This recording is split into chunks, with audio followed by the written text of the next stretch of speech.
கோவை ஆர்எஸ்புரம் அண்டவாணர் ஆழ்துறையில் பிரம்மாண்டமான தேர் நிற்கிதுங்க. நம்ம ஐயா செந்தில் ஐயா இதுக்காக ரொம்ப சிரமப்பட்டு கஷ்டப்பட்டு பாடுபட்டு பல்வேறு இடத்துலேருந்து உதவிகள் வாங்கி அவரும் உதவி அவரால் முடிஞ்சது செஞ்சு இந்த தேரை கொண்டு வந்திருக்கிறாங்க.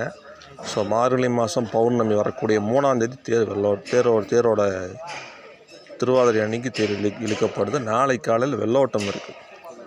பாருங்கள் நல்லா சூப்பர் ராஜராஜ சோழன்லாம் இருக்கார்.